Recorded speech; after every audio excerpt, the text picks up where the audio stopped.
Kowe nganti keplayu mapan ana sak tengahe ngalas. Cethahne sapa kang dadi aranmu mburi saka ngendi? Ditepungke yo. Aku Betari Dewi Sri saka Kayangan Salendra Bawono. Betari Sri. Banjur sapa kowe? Aku Joko Tani, Taris. Tiwas kebeneran. Mergo wektu dina iki aku butuhake pitulunganmu. Kenane kok ngopo e? Dina iki aku lagi wae oyak-oyak. Rasa kang aran Bagok Basu. Ing kono duweni kekarepan kepengin tek bojo aku ning aku ora suci kawon. Dewi Sri, aku saged tetulung karo kowe ning ana syarat lan saranane. Waton kowe gelem dadi bojoku, aku saged tetulung karo kowe, Dewi Sri. Aku saged dadi. Yen kaya ngono mapan sak mburi. Sini sayang. Dewi Sri.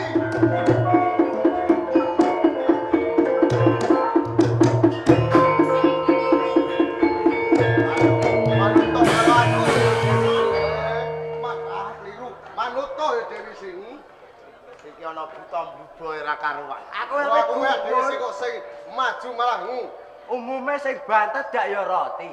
Lagi ora dianggep ora wong menawa. Lah iya. Ana wong bareng kok isih. Wo jebul iki wong kok. Gak onde-onde jam panganan. Ya demah-demahan onde-onde ben seger. Dewi Sri, Yo Kakang. apa iki pawongan kang aran Bathok Basu? Bener. Yen ngono iki sing moto-moto karo kowe. Ora kleru. Kowe sapa? Ditepungake aku Joko Tani. Joko Tani. Wis sumingkir aku tak mundhut bojo karo Dewi Sri ya Joko Tani. Apa mek bojo karo Dewi Sri? Ya. Buta kok tembemu mundhut bojo. Lho. Bojo. Ah buta lah ya salus. Wis sumingkira Nek aku ora gelem sumingkir, aku panah paksa pati kowe. panane pancen tak sopatimu kuwi ben kalian. Mapan pancen kowe tuwa.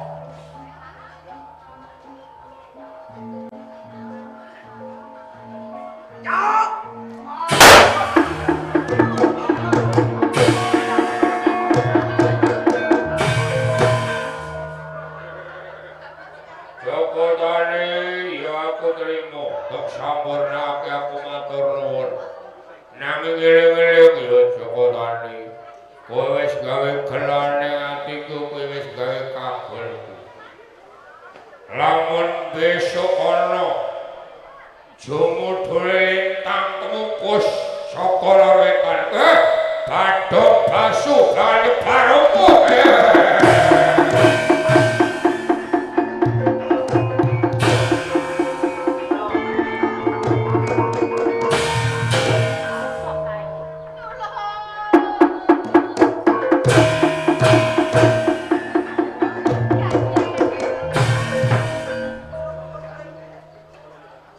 Piye Kang? Piye rek? Kaya wis kenal. Alah kenal kondi. Jane iki ngopo kok sendakat kanyeben piye? Tenan arek tenan aku, Pak. Jare sapa wong sumuke ora karuan? Ana ngene kok sumuke lho sehat ora kok iso. Panas iso dhewean arek kok iso. Sapa diajeng? Kowe tinimbake dolek kene iki apa iku lho mendhuwe teko. Ayo gebante ayo. Ayo kok malah aja Duwe lho teko neh. Mau kita sedang mau lunga. Sana. Sapa tenane kang dadi aranmu? Anu aku Joko Tani. Joko Tani. Joko Tani. Entar sliramu ora kabut ten aku arep njaluk pitulungan kelawan kowe. Sadurunge aku tetulung karo kowe, sapa kang dadi aranmu? Aku Sri Gombak. Lan Aku sawiji. Sri Kuncung. Gombak apa dening kowe Kucung? Ketemu pirang perkara kowe njaluk sabiyantu karo aku. Tenane ana apa iki? Mergo wektu dina iki aku dioyak-oyak kelawan samping gumaran lan kebo gumaran Joko Tani. Banjur karepe ngopo iki? Arep seneng kelawan aku lan Arep kadang. seneng karo kowe. Bener. Apa isih oyak-oyak?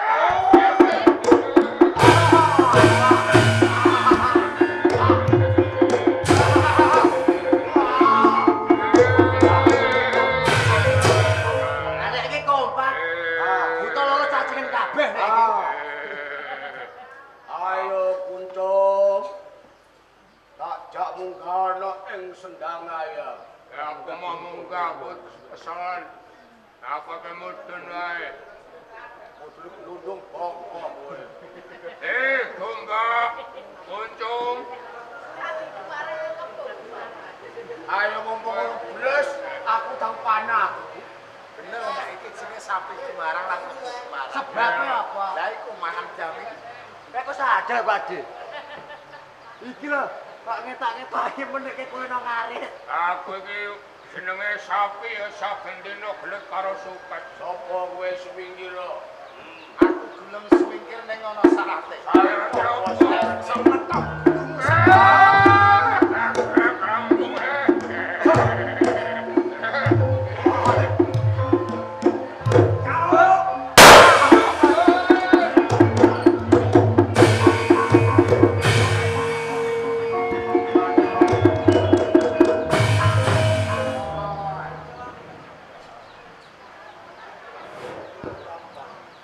Joko Tani, aku sampurna wis dadi kebo kemali.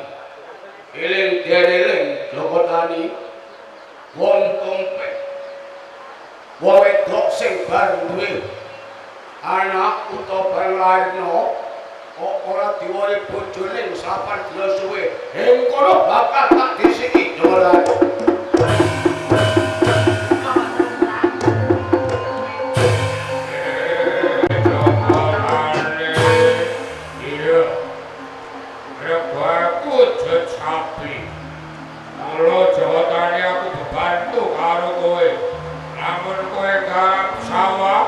Aku gelem tok lukokke, aku gelem tok lukokke nanging yen ana dina jemuah paing aku baca ana kupat lepet Joko Tani.